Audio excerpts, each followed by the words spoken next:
kerja itu bernilai ibadah. Nah, nilai ibadah ini tadi saya singgung sebentar. Apapun aktivitas kita, kalau nawaitunya, niatnya lillahi ta'ala dalam rangka memenuhi amanat tanggung jawab dari Allah, maka dia bernilai ibadah. Apapun itu. Tidak hanya sholat, zakat, puasa, haji yang bernilai ibadah. Apapun, kita kerja, kita bersih-bersih rumah, kita nyapu halaman, kita apapun yang kita lakukan, itu bisa bernilai ibadah. Jadi ternyata ada banyak jalan untuk kita dekat kepada Allah.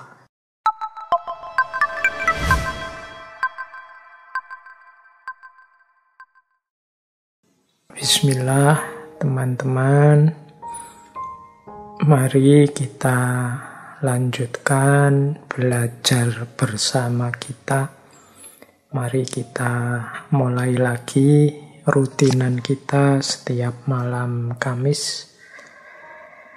Kita lanjutkan ngaji filsafat kita di tema bulan ini yang membahas tentang pengenalan diri manusia.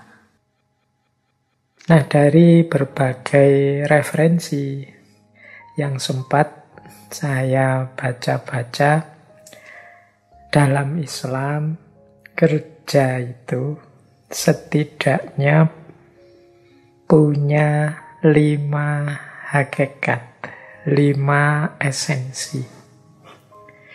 Yang 5 ini, yang pertama adalah rahmat, yang kedua adalah amanat, yang ketiga ibadat, yang keempat takhalluk, dan yang kelima izzah.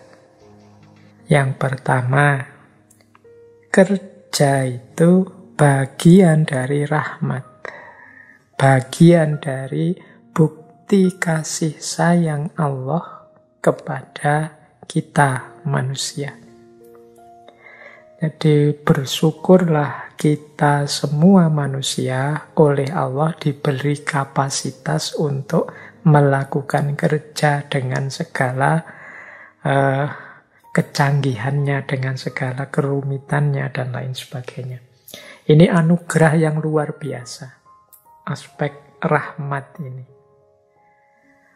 Bagi teman-teman yang sehari-harinya sudah sibuk dengan aneka macam kerja, bersyukurlah, karena itu berarti Allah masih sayang dengan kita. Allah masih memperhatikan kita sehingga terbuka kesadaran kita untuk melakukan kerja-kerja. Banyak loh orang yang tertutup hatinya sehingga disuruh kerja tidak mau, tidak punya kesadaran untuk kerja. Misalnya dia lebih suka menggantungkan hidupnya pada orang lain. Seperti tadi di depan, sekilas saya ceritakan bagaimana seorang sahabat yang ditegur, diingatkan oleh Rasulullah karena tidak mau kerja. Berarti kita yang terbuka hati kita, terusik ketenangan kita untuk terdorong melakukan kerja demi kerja, itu berarti masih mendapat rahmat, mendapat sayangnya Allah. Ya lawannya kerja itu kan males. Jangan dikira, Pak, lawannya kerja itu mikir. Enggak, ya kalau mikir itu bagian dari kerja juga. Lawannya kerja itu males. Jadi orang yang tidak mau kerja ya tentunya orang males. Salah satu sifat yang tercela, kasal.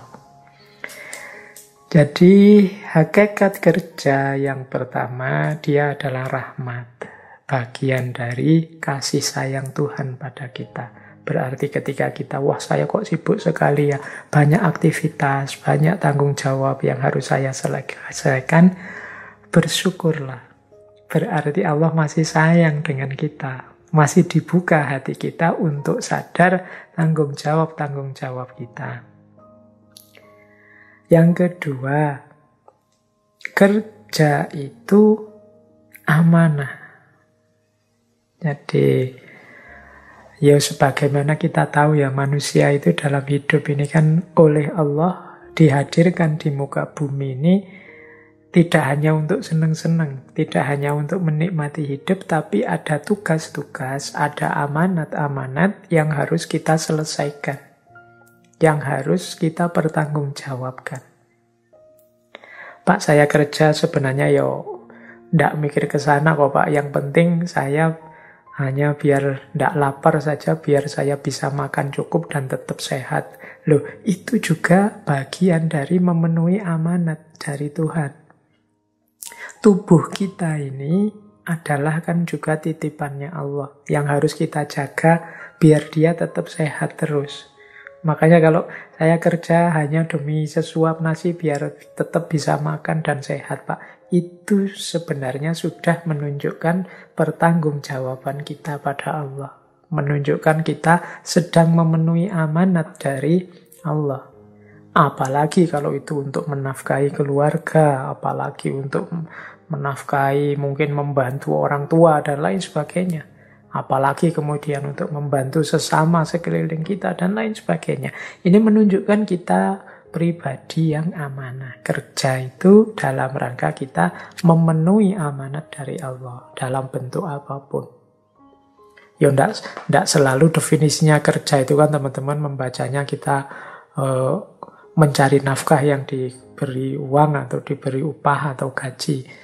Kerja untuk misalnya memperbaiki jalan, kerja untuk membantu tetangga yang kesusahan, kerja apapun kan jenis-jenis kerja itu pasti bagian dari tanggung jawab kita atas amanat-amanat yang diberikan oleh Allah pada kita.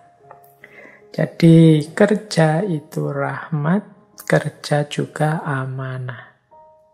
Orang yang tidak mau bekerja, tidak mau beraktivitas, tidak peduli tugas tanggung jawabnya di muka bumi, ya kita menyebutnya orang ini tidak amanah. Baik, itu rahasia kedua dari kerja. Yang ketiga, kerja itu bernilai ibadah. Nah, nilai ibadah ini tadi saya singgung sebentar. Apapun aktivitas kita, kalau nawaitunya, niatnya lillahi ta'ala dalam rangka memenuhi amanat tanggung jawab dari Allah, maka dia bernilai ibadah. Apapun itu. Tidak hanya sholat, zakat, puasa, haji yang bernilai ibadah. Apapun, kita kerja, kita bersih-bersih rumah, kita nyapu halaman, kita apapun yang kita lakukan, itu bisa bernilai ibadah. Jadi, ternyata ada banyak jalan untuk kita dekat kepada Allah. Ibadah itu kan cara kita mengabdi, menghamba kepada Allah. Sehingga Allah kemudian ridho dengan kita dan kita bisa kembali padanya dalam situasi yang mutmainnah, radiyatan mardiyah. Kita ridho dan diridhoi oleh Allah. Itu ternyata segala aktivitas, segala kerja yang kita lakukan bisa masuk bagian itu. Bagian dari ibadah. Jadi teman-teman, tidak harus kemudian orang yang tiap hari di masjid saja, orang yang tidak pernah kemana-mana ibadah, wiritan saja kemana-mana bawa tasbih. Itulah seorang abid, ahli ibadah. Tapi juga orang yang mungkin kelihatan pekerja keras sekali. Atau kadang-kadang kita menyebutnya ini pekerja kasar. Kerja di jalan-jalan, kita kan sering lihat orang kerja kelihatannya berat sekali. Siang-siang dan lain sebagainya. Itu nilainya bukan hanya nilai duniawi, itu bisa bernilai ibadah. Ya tentu saja kalau niatnya pas, cocok. Jadi jangan dikira orang yang beribadah itu yang sehari-harinya di masjid terus, atau kemana-mana pegang tasbih terus, atau pakai baju apa, dan lain sebagainya. Segala aktivitas bisa bernilai ibadah. Segala kerja bisa bernilai ibadah. Nah, itu rahasia yang ketiga. Rahasia yang keempat dari kerja adalah takhalluk. Takhalluk itu mungkin kalau pakai bahasa Indonesia itu diterjemahkan pembentukan karakter, pembentukan akhlak. Jadi kerja itu membentuk diri kita, membentuk karakter kita. Itu takhalluk namanya. Jadi kita kan selama ini berpikir manusia itu dibentuk oleh ideal-ideal atau pikiran-pikirannya atau rujukan-rujukannya. Ya sebagian mungkin benar seperti itu, tapi jangan lupa ketika manusia menerjemahkan ideal-ideal tadi dalam kenyataan, itu justru yang dia lakukan dalam kerja konkret ini yang lebih membentuk dirinya. Jadi kita terbentuk oleh kerja yang kita lakukan.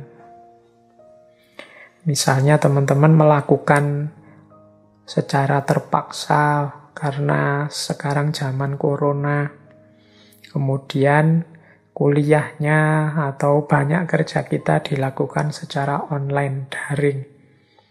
Sehingga sekarang kesibukan kita itu banyak sifatnya lewat HP, lewat laptop, dan seputar itu. Loh, gaya hidup kita, kepribadian kita, pola hidup kita, itu kan akhirnya pelan-pelan tercetak sebagai manusia yang bergaya hidup digital. Dengan segala pola dan konsekuensinya. Dan itu pasti mempengaruhi isi diri kita. Itu yang disebut takhalluk. Jadi kalau dulu akhlak adab di dunia nyata, sekarang mungkin agak beda akhlak adab di dunia maya. Yang ini pelan-pelan membentuk diri kita. Mereka yang kerjanya di kantor setiap hari, berhubungan dengan formalitas-formalitas pekerjaan, dengan mereka mungkin para seniman yang kerjanya lebih bebas, tidak terlalu banyak terikat aturan misalnya, itu kan pasti terbentuknya mentalitas dan karakternya berbeda. Jadi karena manusia itu kan banyak dipengaruhi oleh lingkungan yang berputar di sekeliling dia. Termasuk kerja-kerja yang dia lakukan. Jadi rahasia yang keempat dari kerja, kalau menurut agama ya takhalluk. Makanya penting kita memastikan kerja yang kita lakukan itu sesuatu yang baik, sesuatu yang benar, sesuatu yang pantas, berakhlak dan beradab. Karena pada gilirannya kerja itulah yang membentuk diri kita, menjadi dasar eksistensi kita. Sering saya sampaikan bahwa manusia itu hakikat dirinya itu bukan sesuatu yang harga mati. Dia terbentuk oleh kebiasaan-kebiasaan. Ya kebiasaan itu kan berarti aktivitas-aktivitas, kerja-kerja yang dia lakukan secara rutin dan kontinu. Orang yang terbiasa bohong, ya dia jiwanya terbentuk jadi pembohong. Yang aktivitas kerjanya menuntut dia sering bohong, terbentuk jadi pembohong. Demikian juga sebaliknya. Inilah yang dimaksud bahwa kerja bernilai takhalluk. Yang kelima, kerja juga berhubungan dengan izzah, kehormatan diri. Jadi, status kita di tengah masyarakat. Ini seperti yang kita jelaskan tadi ya sebelumnya, bahwa kerja itu berpengaruh terhadap pengakuan, penerimaan, dan status kita di tengah masyarakat. Jadi kerja itu punya unsur izzah. Di tengah masyarakat kan sering dianggap tidak utama atau dianggap tidak pantas kok ada orang Misalnya tanggung jawabnya banyak, sudah punya keluarga atau anak yang jadi tanggungannya, tapi kok dia malah tidak mau kerja. Itu kan statusnya rendah di tengah masyarakat.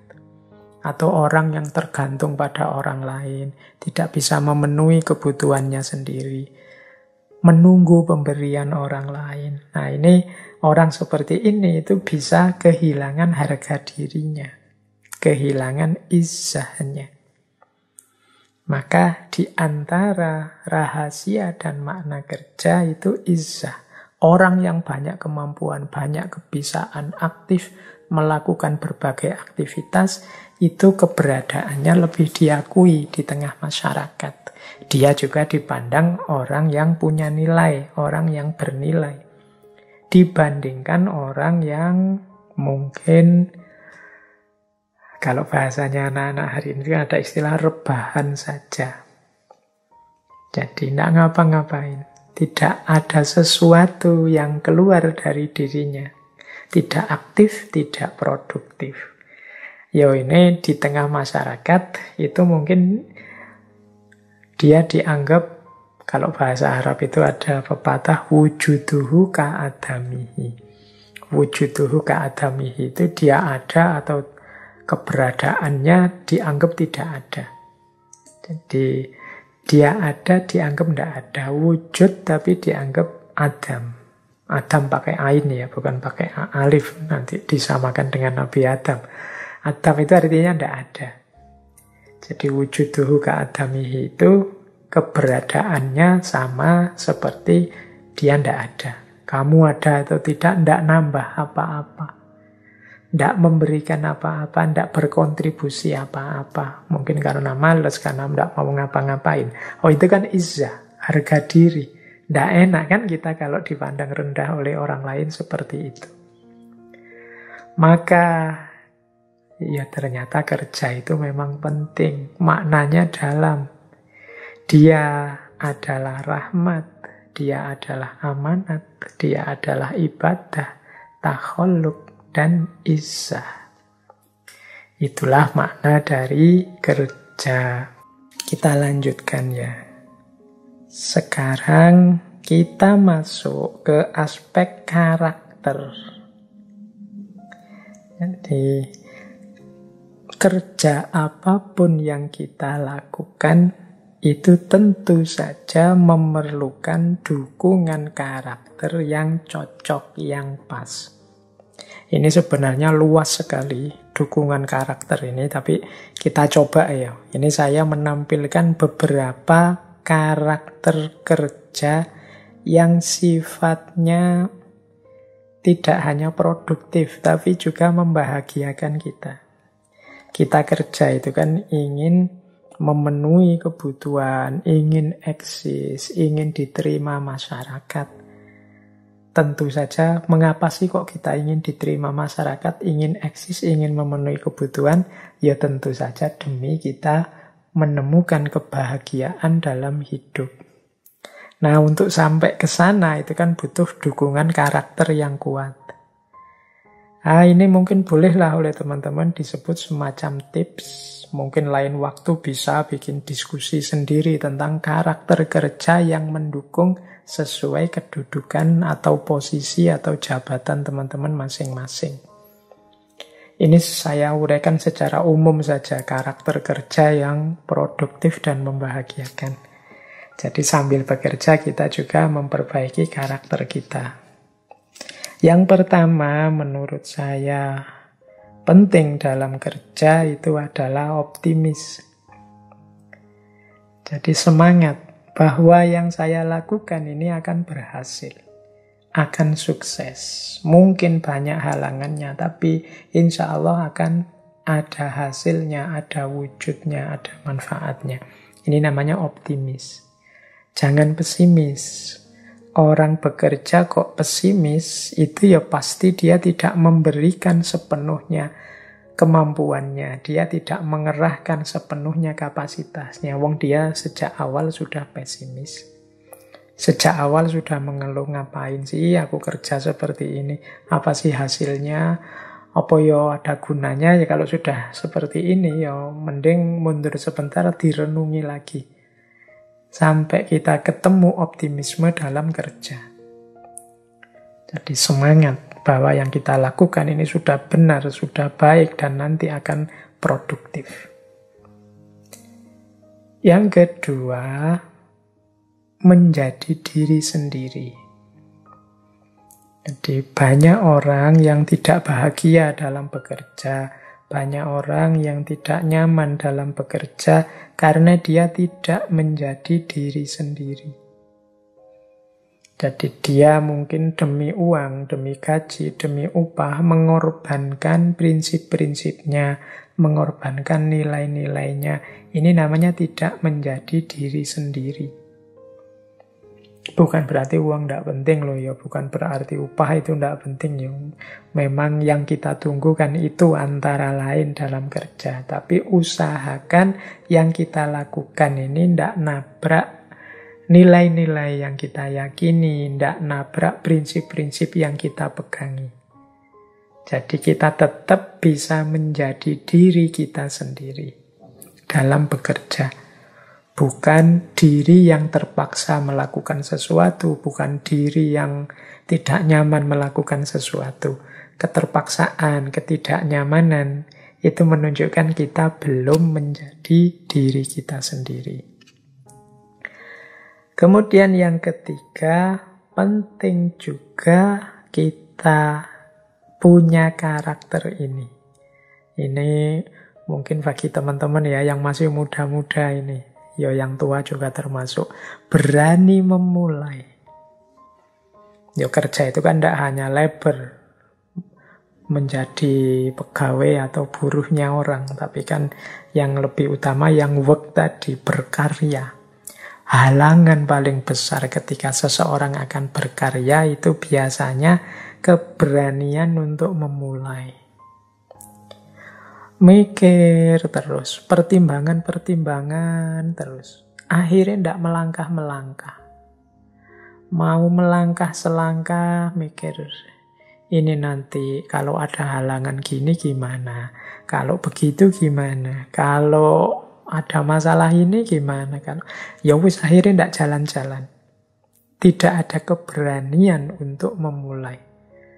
Jadi berani ini penting teman-teman. Makanya dalam agama itu syaja'ah atau keberanian itu termasuk akhlak yang mahmudah. Banyak orang yang tahu persis mana baik, mana benar, mana utama, mana yang tidak utama dan lain sebagainya. Cuma tidak banyak orang yang mau mengaktualkannya, berani menjalankannya segera. Jadi pertimbangannya macam-macam dulu sebelum menjalankan atau melakukan sesuatu. Nah, maka yuk dimulai, berani. Ini sebenarnya baik, Pak. Ini sebenarnya prospek, Pak. Tapi kalau begini, kalau begitu, terus biasanya terus tidak jalan-jalan. Ayo berani saja. Ada resiko ya. Apa sih di dunia ini yang tidak ada resikonya? Apa sih di dunia ini yang sudah perfect tinggal jalan saja? Kan tidak ada. Selalu ada, butuh perjuangan, butuh keringat, butuh jatuh bangun, apapun itu. Maka beranilah untuk memulai. Dan insya Allah apapun yang kita lakukan, apakah nanti memenuhi target-target yang kita pancangkan atau tidak, pasti ada manfaatnya, pasti ada gunanya, pasti ada hikmahnya. Maka jangan ragu-ragu untuk memulai kalau itu memang sesuatu yang jelas baik, jelas benar. Dan sesuatu yang memang kita inginkan selama ini, kita idealkan. Oke, itu yang ketiga ya. Jadi kalau kerja yang kita lakukan itu dengan karakter optimis, menjadi diri kita sendiri dan kita berani memulai, insya Allah menyenangkan kerja ini. Kemudian yang keempat, kalau tadi butuh keberanian, yang keempat ini penting juga, kebijaksanaan. Ada dua hal di titik kita yang menurut saya penting bijaksana apa? Kebijaksanaan untuk mengakhiri dan menerima hasil. Kalau ini butuh kebijaksanaan, butuh kalkulasi-kalkulasi. Berani memulai penting, tapi ada kalanya juga kita harus paham, oh saatnya berhenti. Nah ini butuh kebijaksanaan. Saatnya saya terima saja hasilnya memang seperti ini. Jadi menerima hasil itu kan kebijaksanaan. Jadi hidup ini kan ndak kok mono atau linier saja lurus, saya sudah gerak maju Pak maju terus kalau kepentok memang ndak bisa maju lagi, harus sadar memang saatnya harus diakhiri. Saatnya saya terima hasilnya apapun, ternyata ini batas kemampuan saya. Mengakhiri bukan berarti menyerah, mungkin belajar lagi, mungkin diperbaiki lagi untuk kemudian berjalan kembali. Jadi berani memulai dan kebijaksanaan dalam mengakhiri. Oke, ini yang keempat. Yang kelima, kerja itu membahagiakan kalau kita pinter mengelola waktu. Jangan sampai waktunya terlalu panjang, sehingga yang harusnya sesuatu itu menggembirakan, jadinya tidak menggembirakan. Misalnya, kuliah, harusnya sih bisa lulus 4 tahun. Saya mampu lulus 4 tahun misalnya. Tapi kok terus kita terlena, tidak pinter memanfaatkan waktu, tidak pinter manajemen waktunya, akhirnya sampai semester 12, 13, 14 baru mau lulus. Meskipun nilainya cum laude, tapi kan waktu yang panjang itu mengurangi kenikmatan, kebahagiaan, kepuasan kita. Atau terburu-buru. Nah, sehingga hasilnya tidak maksimal. Ini baik terburu-buru atau terlalu lambat. Itu namanya tidak menghargai waktu.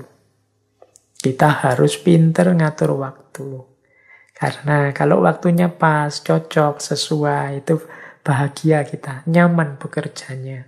Tidak dikejar-kejar, tapi juga tidak kemudian terlena, akhirnya malah tidak produktif.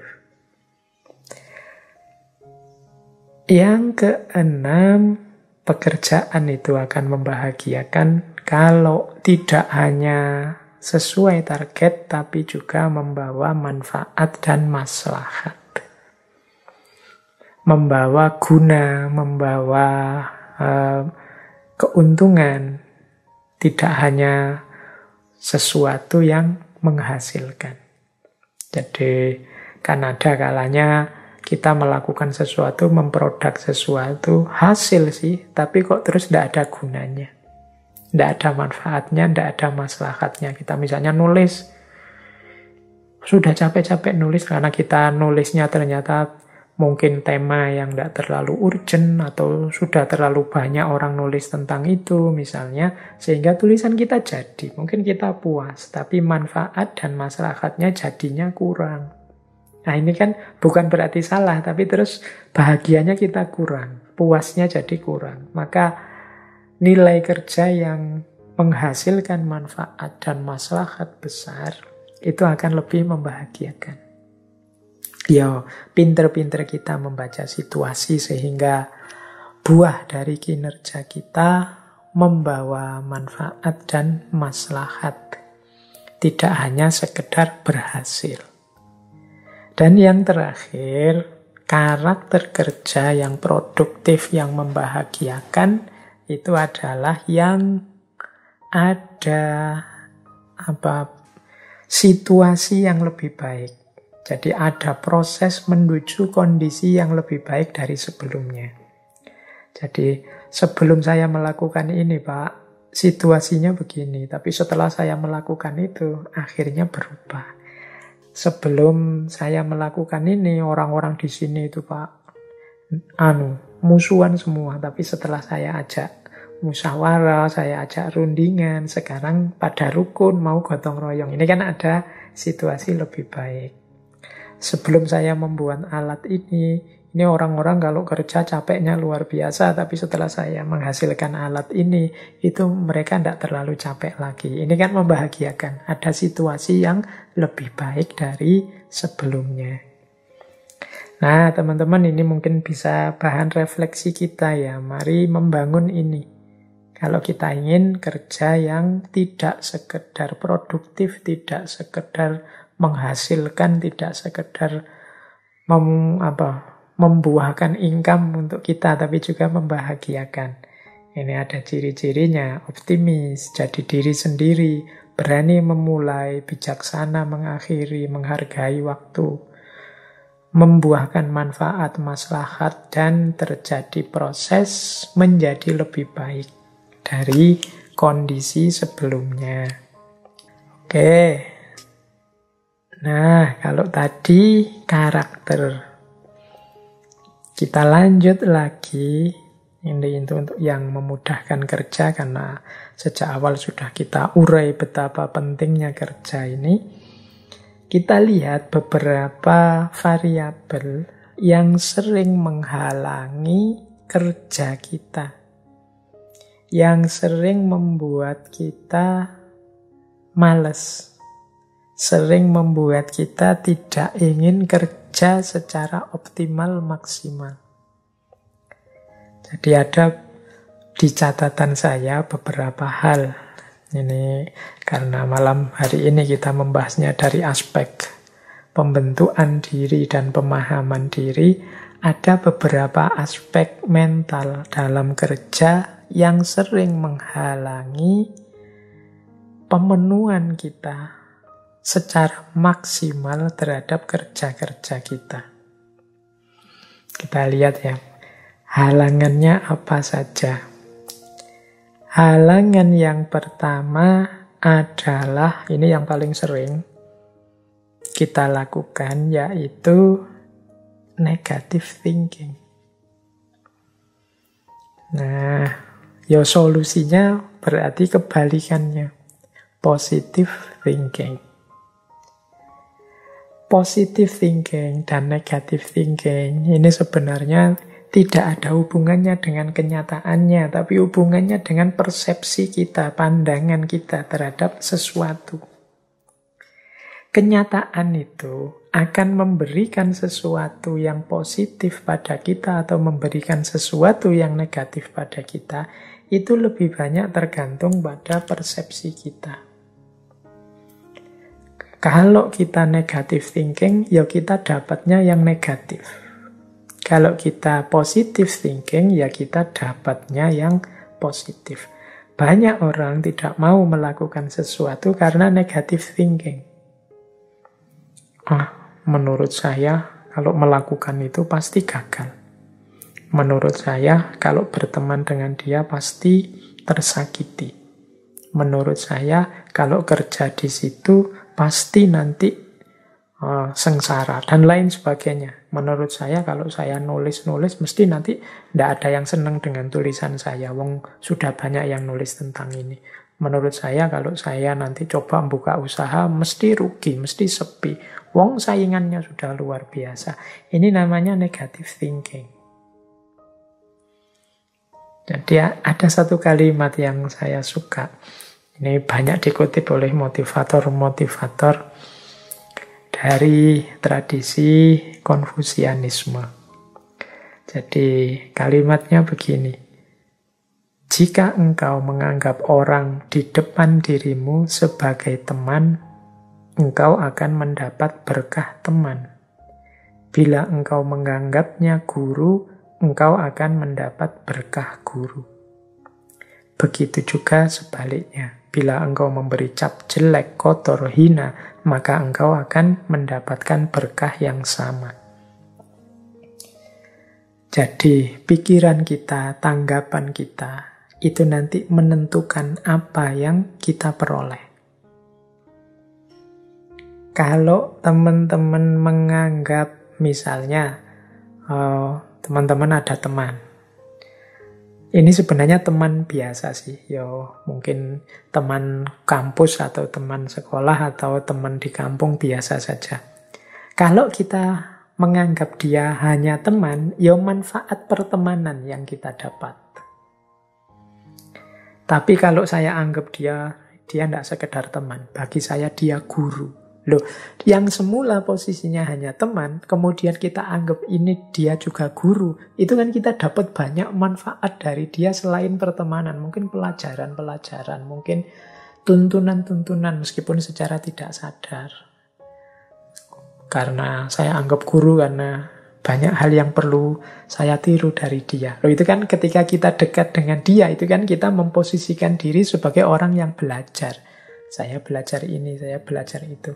Beda kalau seperti sebelumnya kita anggap dia ini teman saja. Ya kita mendapat manfaat, cuma manfaat pertemanan saja.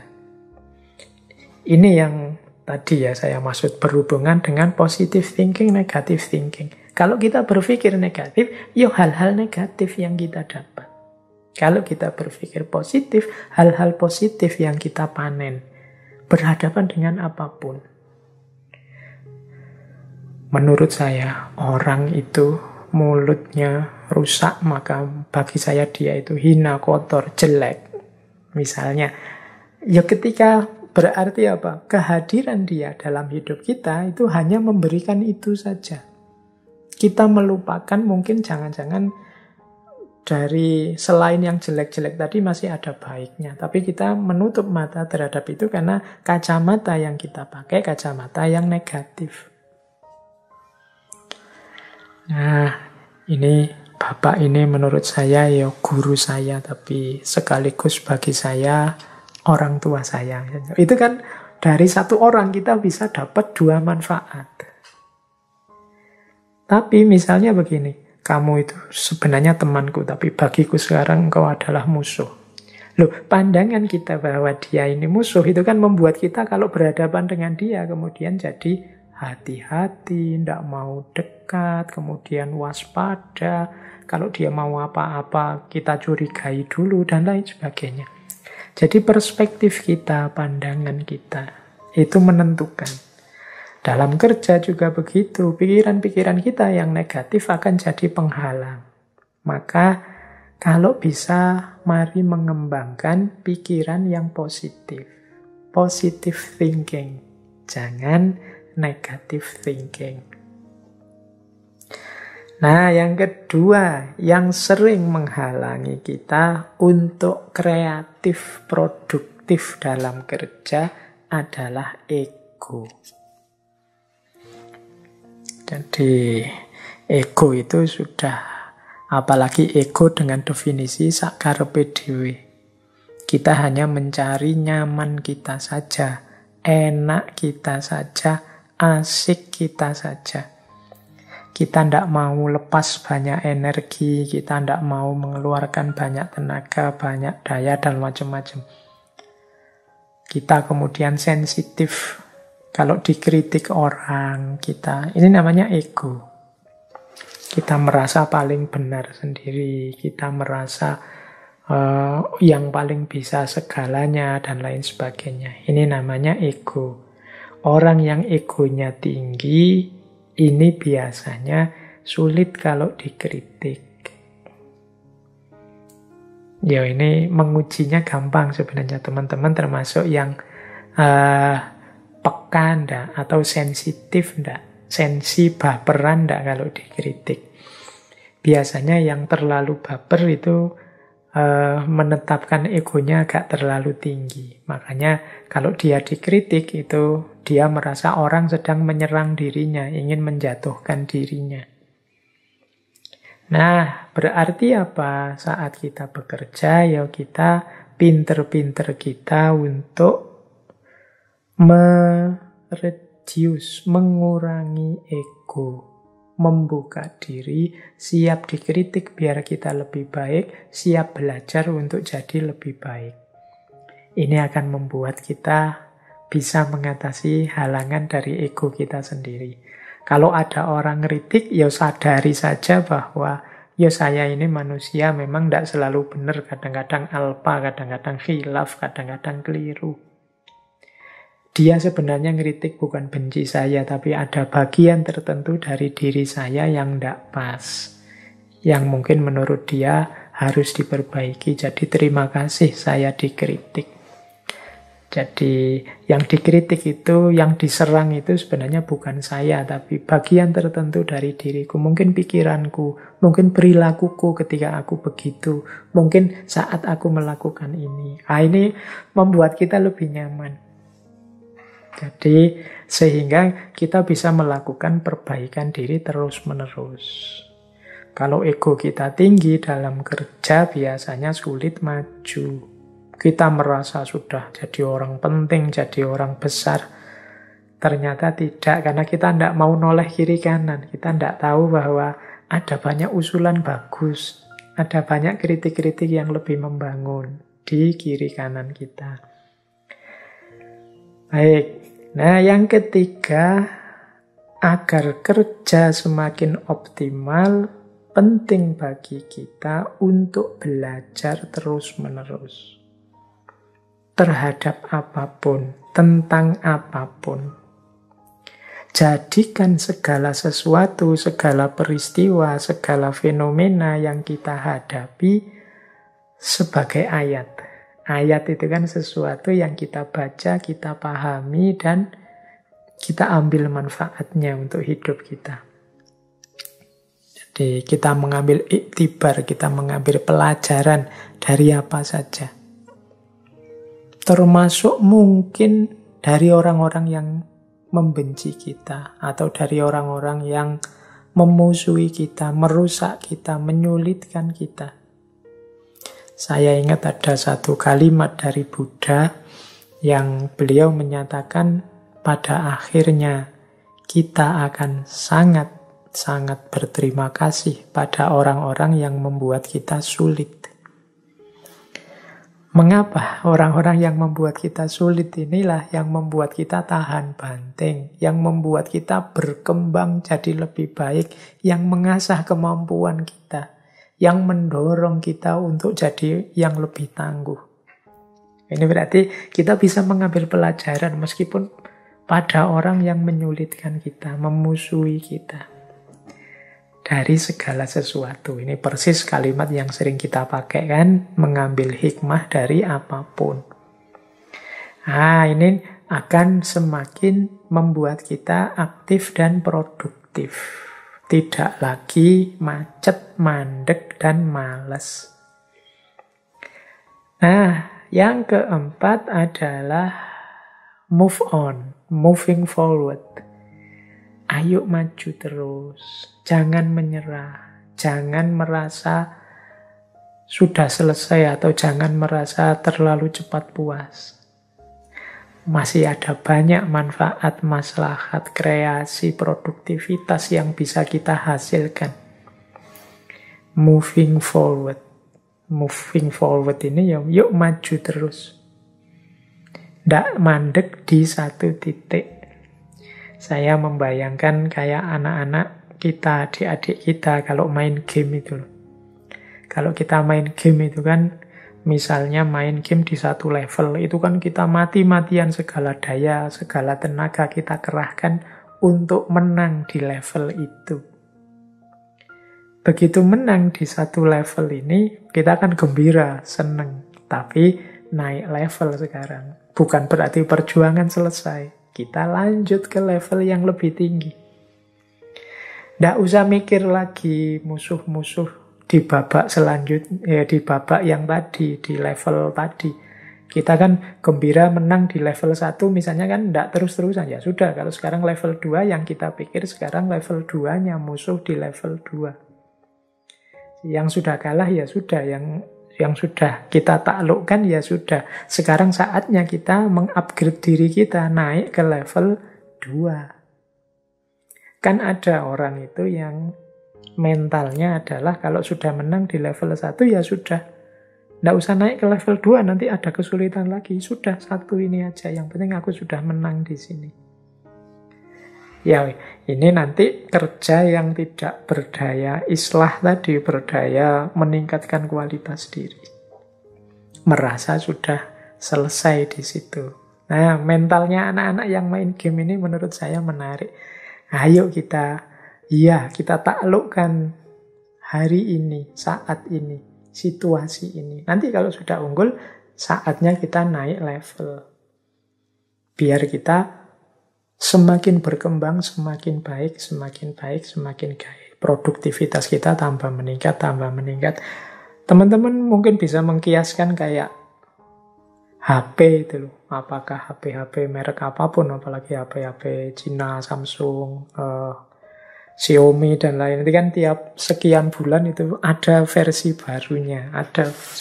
Jadi tidak mandek di satu gaya, di satu versi saja, di satu tantangan saja.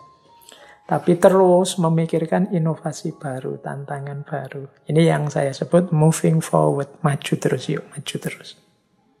Jangan berhenti. Kita hidup ini dengan menaklukkan satu level ke level selanjutnya. Terus begitu. Nah, kalau kita punya mental seperti ini, apapun halangan dalam kerja itu rasanya kecil. Kalau kita punya positive thinking, ego yang tidak terlalu tinggi, kemampuan untuk belajar terus-menerus, membaca terus-menerus, ayat-ayat, fenomena-fenomena, untuk membuat diri kita lebih baik. Dan yang terakhir, kesiapan untuk terus maju, terus berkembang, tidak berhenti. Nah, ini akan membentuk diri kita menjadi pekerja yang unggul, yang aktif, yang produktif, memberi manfaat dan maslahat. Jadi itu beberapa filosofi dalam kerja